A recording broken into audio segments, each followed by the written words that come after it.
Good morning, gorgeous ones. How are you? Wednesday this morning. And this week's topic we're doing on how to feel better. Simples, really. So, one of the things this morning I wanted to talk about is stopping sugar and why it actually makes you feel better. Now, it's really tricky because initially a lot of us eat the sugar or the processed carbs to get that dopamine hit, which makes us feel better. So it's this little trap that we get lulled into. So you will know, you've heard us talk it before, that both, particularly glucose, but also fructose, act on the reward center of our brain, releasing dopamine and making us feel better. That's why we eat them, because we're lured into the idea that it's the taste, but it's not. So on one hand, you've got that. But then what happens is that after that little feel better is you get the come down. The glucose goes high and then the calm down is what makes you feel worse. So it's like a drug withdrawal. Coming off the product makes you feel terrible. We also know, and this is what I was talking about yesterday with a couple of my gorgeous clients, was that when the more you eat, the more you want, right? So that bit of your brain, the chatter, comes up. So once you've started, you've got this chit chat that comes in that goes, have another bit. No, I'm not having another bit. Go on, have a bit more. No, I'm not having a bit more. And then as you've got the roller coaster coming down, the brain's going, well, come on, you need to have more. You're feeling terrible. So there's this lot of chit chat going on. There's chit chat then about every single food item that you're looking at. Will I, won't I? Maybe I will, just a bit. All of that, it's exhausting. It is noisy and it's exhausting. Whereas when you've stopped it, it's really clear to your brain what the rules are, what the guidelines are. There's no discussion.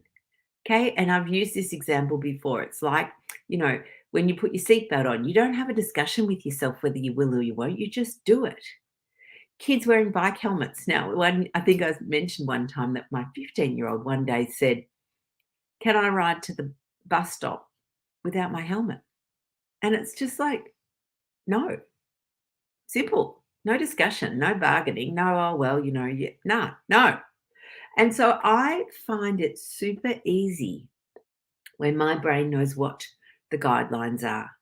It is not someone else's rule imposed upon me, because if that happens, there's a little bit of rebel in me that goes, oh, piss off, I'm the boss of me, I'm doing whatever I want. But it's my guideline. And the reason that I've put it in there is because I know how I feel when I'm eating all the sugar. I feel terrible. And there are people that will tell you, oh, once you restrict something, your brain will want it more. I've done it all. I've tried that. I've gone, all right, no restriction. Just do whatever you want, Lucy. Woo! And you know what? I ate shit tons of the stuff because the more I wanted, the more I had, the more I wanted. And because I could just do whatever I want, I just ate more and more. It was a surefire way to me gaining weight, pre-diabetes, fatty liver, do whatever you want, Lucy. No, what I find so much easier, so much, is letting go. Letting go of the idea that this sugary substance, this processed carbs, are somehow going to help me, because I know deep down that they don't. And my mantra now is that I'm doing things that help me. They are unhelpful. I'm doing things that make it easy. It is easier for me to have none than some. It is easier to stop all that brain chatter. It's just easy. Every now and then there'll be some things that my brain will go, oh, wouldn't you mind a bit of that? And it'll be I don't know, a couple of trigger foods that are, I don't know, they're clearly deep in my subconscious that evoke some sort of memories. Interesting. One of them was Mrs. Fields cookies. Well, I don't know, maybe a year ago or so, I went and had some. Two things. One, they were much smaller than my brain had invented.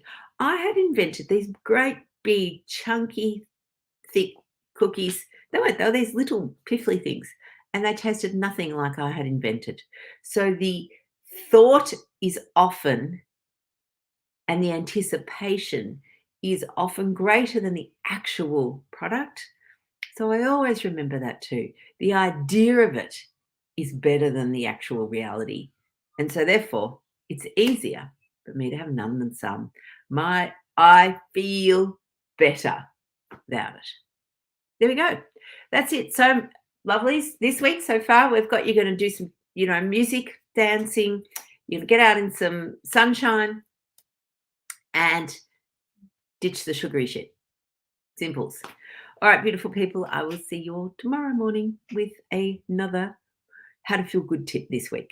Okay. Have a wonderful, wonderful day. Bye, darlings.